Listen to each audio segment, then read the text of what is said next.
Secrets of Titanic's darkest deck. The ROV's discovery of the lost gold below.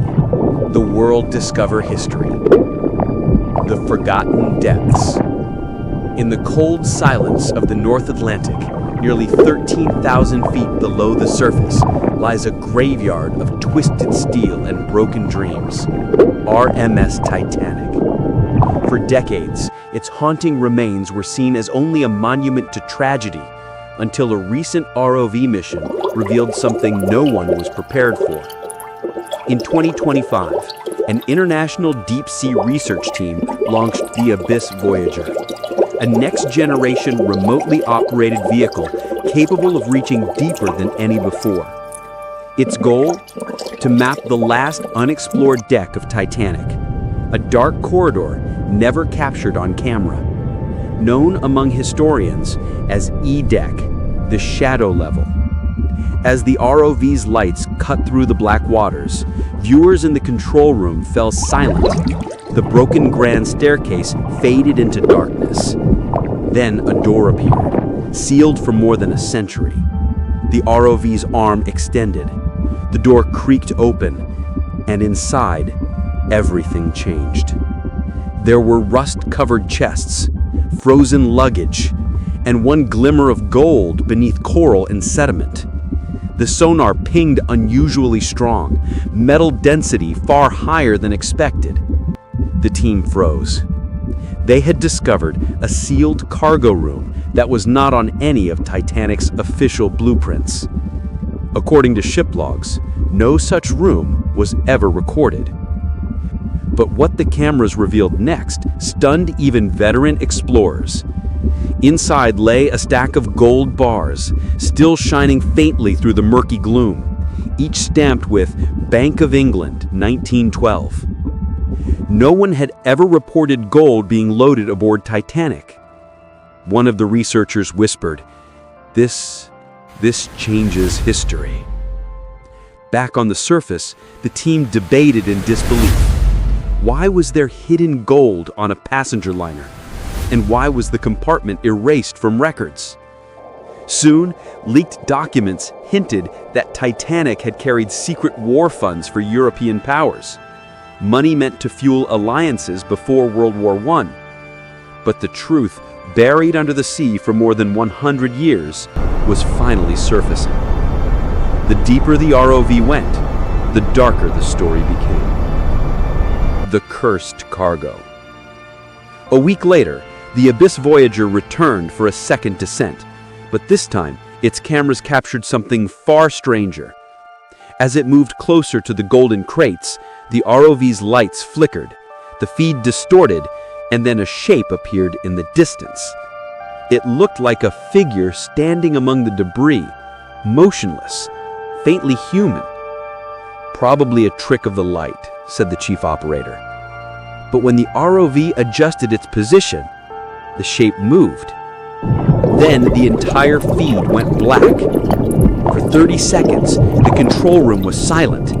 When the feed returned, one of the crates was missing, vanished from view.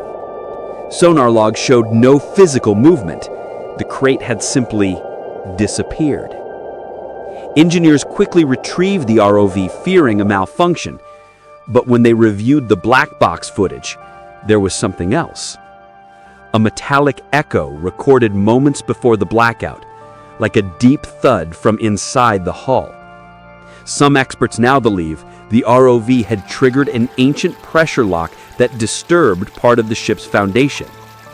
But one fragment of the footage still haunts the crew. The last frame before the signal cut off.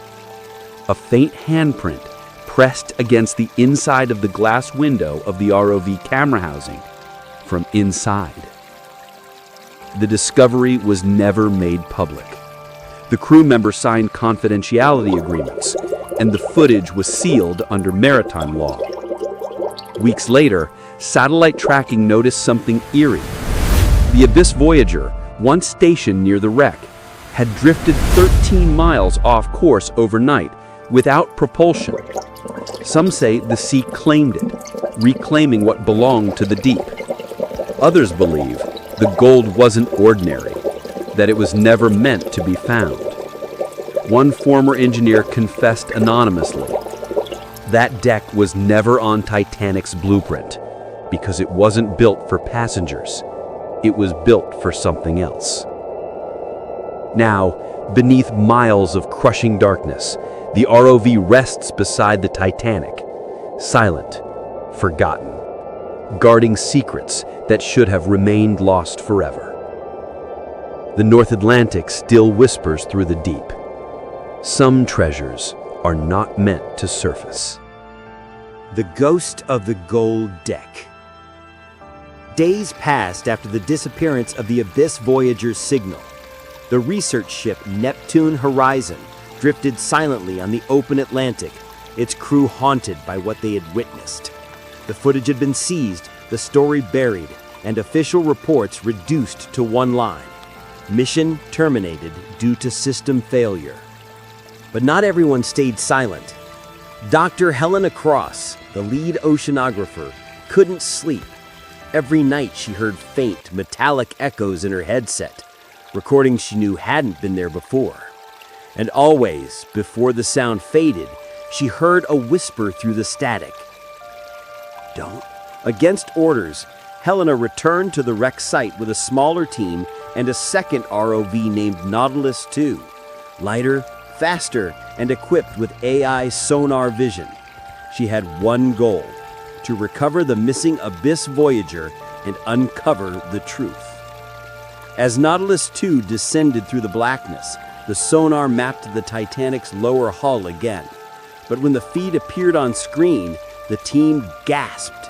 The E-deck door that had been pried open last time was sealed again, perfectly, as if it had never been touched. Helena hesitated, then commanded, "Override protocol, cut it open." The ROV's arm began to drill, sparks flickering in the darkness. Then, movement. A figure floated from the shadows, brushing past the camera. It wasn't human anymore. Its eyes hollow, uniform tattered, yet its form was unmistakable. The captain's insignia still visible on the shoulder. For a moment, the ghostly silhouette hovered near the ROV lens, then vanished into the wreckage. Helena whispered, trembling, "Captain Smith?" Moments later, the ROV located something beneath the collapsed beams, the Abyss Voyager, completely crushed but intact enough to recognize. Its black box was still operational. Helena ordered it brought up, praying to uncover the lost footage. As the Nautilus II surfaced, the ocean grew strangely calm. No waves, no wind, just silence. The black box was retrieved, wet and corroded, but still blinking faint green. That night, Helena played the data. The final 10 seconds of Abyss Voyager's footage began with heavy static. Then the camera cleared. The gold crates were gone. In their place was a massive circular mark scorched on the floor, glowing faintly blue, like molten metal under pressure. A shadow passed over the lens.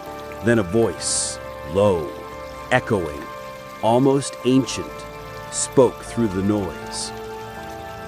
"You took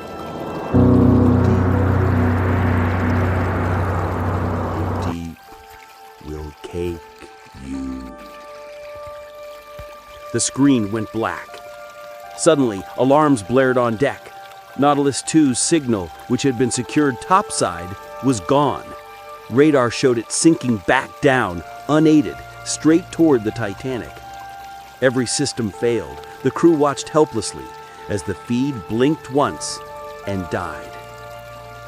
Next morning, the wreck site was empty. The Titanic rested the same as always, silent beneath miles of pressure. But when a rescue drone flew over the coordinates, it captured a chilling new image. A new small ROV, freshly damaged, resting right beside Titanic's bow, with its camera lens shattered outward, as if something inside had tried to escape. No one has returned since. Epilogue. The ocean remembers. Months later, the footage leaked to the dark web, fragments showing the glowing circle, faint outlines of human shadows moving beneath the hull, and whispers repeating one phrase: "The gold was never gold."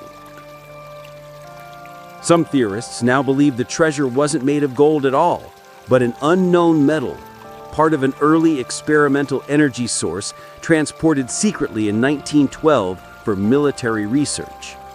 Whatever it was, its radiation was still active and lethal. The Titanic, it seems, was not just a passenger liner. It was a vessel of power, carrying secrets that even time couldn't destroy. And now the sea has reclaimed its secret, guarding it beneath eternal darkness. Every sonar ping that passes the Titanic wreck still returns a strange echo, a hollow metallic pulse that never fades. A signal, some say, from the cursed deck below. Some discoveries, Helena wrote in her final log before vanishing, are not meant to illuminate history. Some are meant to warn it. The story ends where it began, in the silent heart of the North Atlantic, where the Titanic sleeps forever, and the gold still glows beneath the dark ocean. The end. The world discover history. The end.